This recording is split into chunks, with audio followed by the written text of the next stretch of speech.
We are now discovering the exhibition about the most iconic Britannic designer, Vivienne Westwood. This is the Art Textile Museum, which is situated in the heart of the city, and there are 2,005 pieces gathered here since 4,000 years of history of textile. Follow me.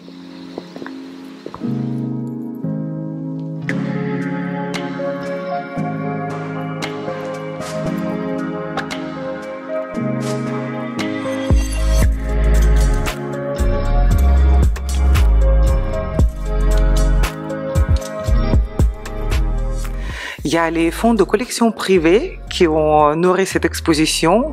Par contre, avant de commencer notre parcours, j'aurais aimé vous introduire et vous présenter ce lieu magnifique. Pour nous et pour notre équipe, c'est la première fois que nous sommes ici. Est-ce que vous pouvez nous dire, s'il vous plaît, à quelle époque le musée fut construit? Alors, le musée des tissus de Lyon a ouvert en 1864, au XIXe siècle donc.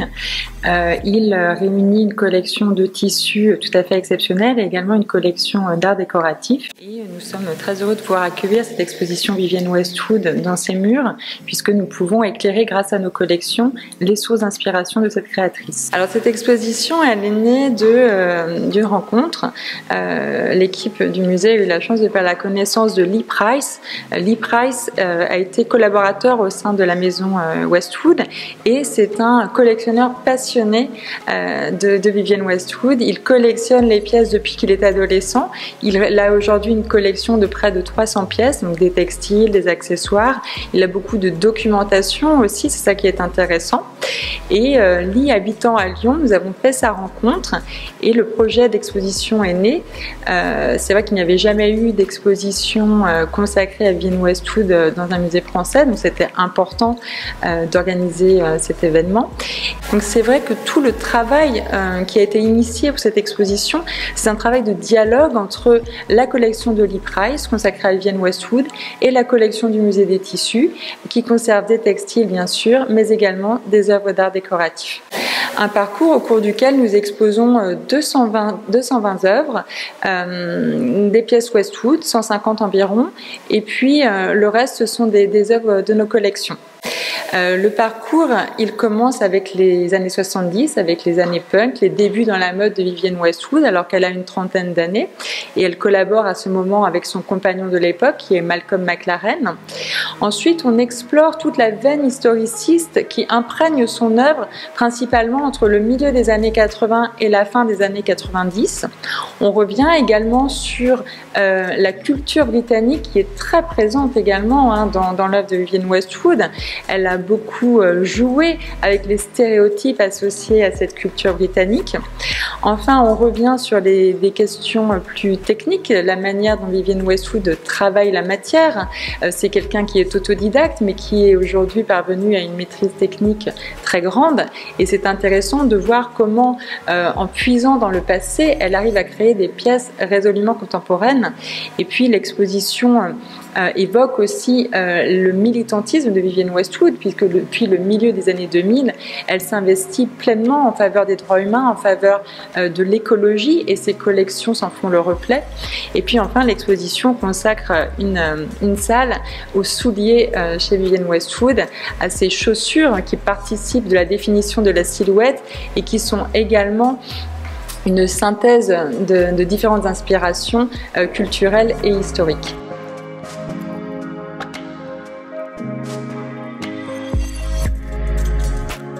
À l'époque du punk, Vivienne Westwood avec son compagnon Malcolm McLaren était dans une forme de revendication effectivement, mais l'idée c'était d'amener les gens à réfléchir, c'est de bousculer l'establishment. Effectivement, Malcolm McLaren est le manager des Sex Pistols. Ce groupe a été formé par lui pour porter l'esthétique définie dans cette boutique Sex sur Kings Road. En 1976, la boutique du 430 Kings Road qui s'appelait Sex prend le nom de Seditionaries et nous nous situons vraiment à l'apogée du mouvement. cette esthétique, ce look, cette mode punk est pleinement constituée. Vivienne Westwood et Malcolm McLaren ont su s'inspirer de la rue londonienne, de cette jeunesse en rupture, pour composer une esthétique totalement nouvelle. On retrouve ce principe de vêtements usés, déchirés, ces mailles distendues, le détournement de l'Union Jack, de la croix gammée, les tartans, le cuir, les zips, les clous, les épingles à nourrice qui sont empruntés à différents vestiaires, au vestiaire des bikers, au vestiaire de la pornographie et du fétichisme. Tous ces univers qu'ont exploré Vivienne Westwood et Malcolm McLaren dans leur boutique pour aboutir à ce look. Vivienne Westwood, c'est un personnage très riche, c'est quelqu'un qui s'inspire beaucoup, et c'est un personnage qui est autodidacte. Elle naît en 1941, donc pendant la Seconde Guerre mondiale, dans le nord de l'Angleterre, dans un milieu assez modeste, assez éloigné de la culture. Et en 1958, elle va déménager avec sa famille pour la banlieue de Londres. Et là, c'est un nouveau monde qui va s'ouvrir à elle, qu'elle va découvrir. Elle a 30 ans déjà quand elle fait ses débuts dans la mode par une voie un peu détournée puisqu'elle ouvre une boutique, et c'est au début des années 80 seulement qu'elle va présenter ses premiers défilés. Que l'on parle d'histoire, que l'on parle des cultures extra-européennes, que l'on parle des traditions britanniques, que l'on parle de son militantisme, de son activisme en faveur des droits humains ou de l'environnement. Je pense qu'il y a mille et une manières de rattacher une figure comme celle de Vivienne Westwood aux problématiques actuelles. Le premier défilé, c'est effectivement avec la collection Pirate. Nous sommes en 1981 et Vivienne Westwood, pour la première fois, regarde vers l'histoire du costume et évoque cette figure romantique du pirate. Effectivement, on est en même temps dans ce mouvement des néo-romantiques dans le monde musical. Il y a des liens très forts entre la mode et la musique au début de la carrière de Vivienne Westwood, et c'est important de les illustrer dans cette exposition. C'est pour ça aussi que l'on diffuse ces extraits musicaux. Vous voyez avec ces silhouettes pirates se mettre en place des éléments importants comme ce motif squiggle. Les silhouettes sont unisexes, elles sont assez amples, et puis vous voyez déjà très discrètement ce chapeau bicorne dans la vitrine qui fait partie des collections du musée des tissus, qui date de la toute fin du XVIIIe siècle et qui vient comme ça, comme un clin d'œil, illustrer ce à quoi Vivienne Westwood se réfère quand elle imagine ces silhouettes en 1981. Vivienne Westwood regarde vers l'histoire du costume et puis vers l'histoire de l'art et l'histoire des arts décoratifs. Vivienne Westwood revisite le corset, ou plutôt le corps à baleine, puisque c'est vers le corps à baleine du XVIIIe siècle qu'elle regarde quand elle dessine ses corsets, et puis elle les fait sortir d'un certain vocabulaire de la contrainte en les interprétant dans les matériaux contemporains que sont l'élastane ou le plastique rigilène. Et puis de ce vêtement de dessous, elle fait aussi un vêtement de dessus, et ça c'est important de le souligner.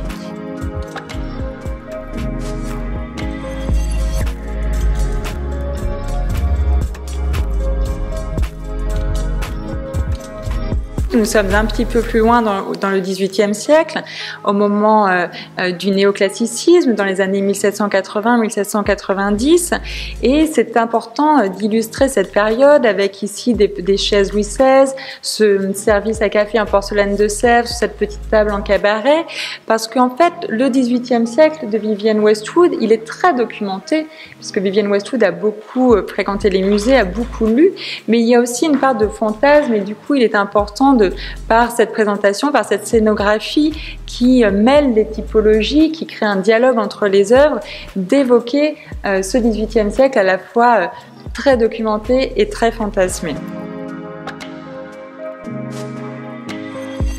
En fait, c'est inspiré de la galerie des armes et armures de la Wallace Collection pour composer ce modèle, et vous pouvez voir de quelle manière elle fait se rencontrer les genouillères de l'armure du chevalier médiéval avec des talons hauts vertigineux pour créer ce modèle de cuissarde.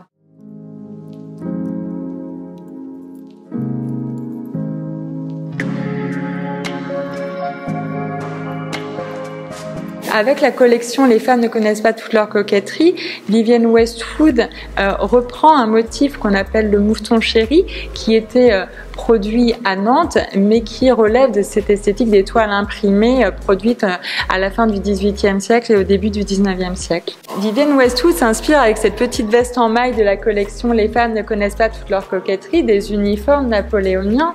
Nous avons choisi de présenter à côté un uniforme de général qui est un peu antérieur, mais qui relève de la même famille, et on voit comment ces couleurs, comment ces formes sont interprétées dans la maille de manière tout à fait différente, et pour autant il y a un vrai dialogue, il y a un vrai travail de référence.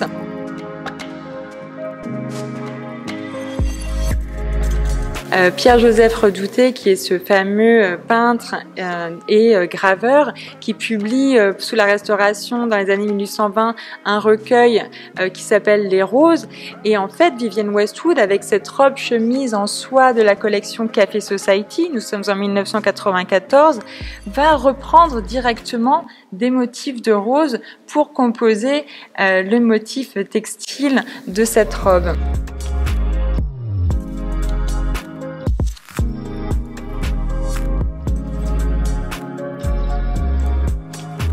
Parallèlement à cette inspiration historiciste, il y a chez Vivienne Westwood évidemment une manière de revisiter la culture, les traditions et les stéréotypes britanniques.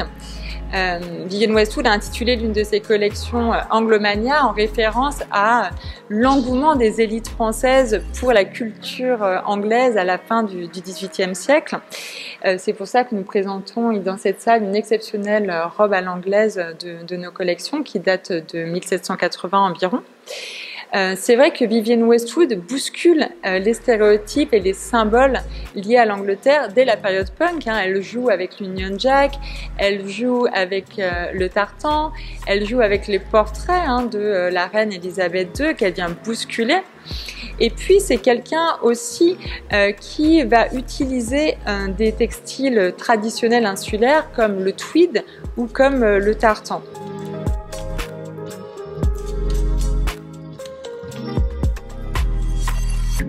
Là, on a voulu évoquer un catwalk et effectivement sur les murs, nous avons des photographies de défilés par le photographe Guy Marino qui apporte son soutien à cette exposition.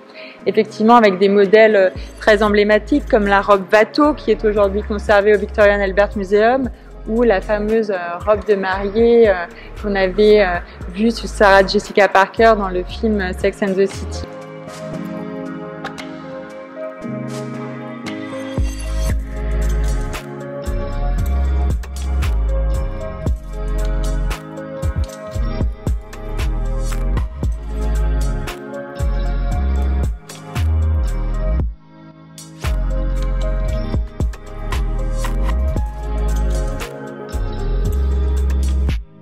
Cette pièce est tout à fait exceptionnelle. Il s'agit du pourpoint de Charles de Blois. C'est un vêtement qui date du XIVe siècle. Il est unique, il est conservé de manière exceptionnelle parce que longtemps il a été vénéré comme une relique. Il arrive au musée en 1925 et en fait, Vivienne Westwood a dû le découvrir à l'occasion des cours de design de mode qu'elle donnait à Vienne puis à Berlin et au cours desquels elle faisait reproduire à ses étudiants des vêtements historiques. À partir de la collection Vive la cocotte, nous sommes en 1995, Vivienne Westwood va reprendre de ce pourpoint un détail qui est celui des emmanchures, qu'on dit emmanchures en assiette, qui libèrent très largement l'épaule pour permettre une liberté de mouvement.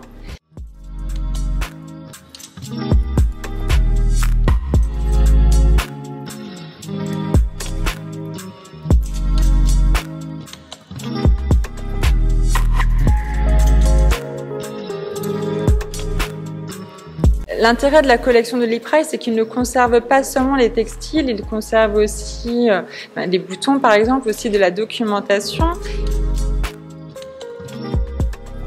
Nous présentons cette pièce qui est la robe de mariée de l'épouse de Lee Price, qui a été faite sur mesure, offerte à l'épouse de Lee à l'occasion de son mariage.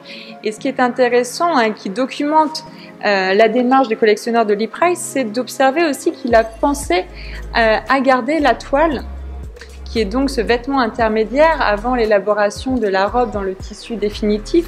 Et vous pouvez voir comment la toile est encore marquée avec des épingles, comment on a encore les traces de crayon sur le tissu, et avant de venir déduire de cette pièce le patronage définitif et de venir vraiment traduire la robe dans le tissu final.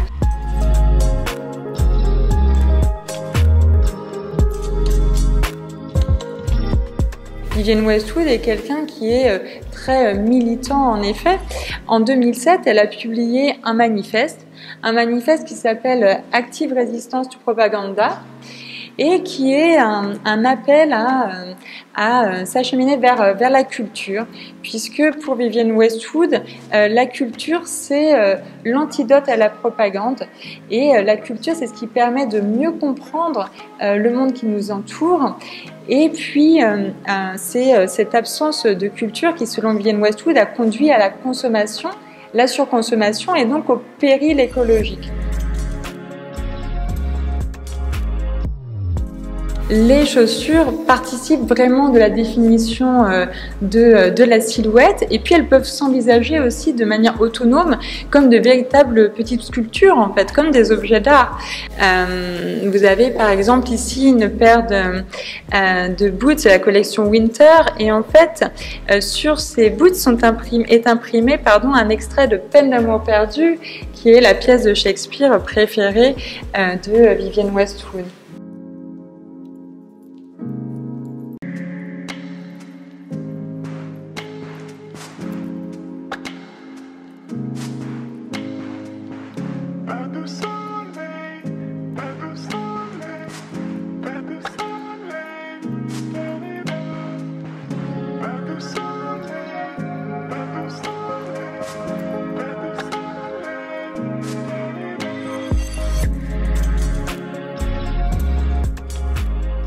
Thank you so much for your attention and for following our Backstage FCA channel. Stay tuned, I will bring to the backstage of most exclusive events.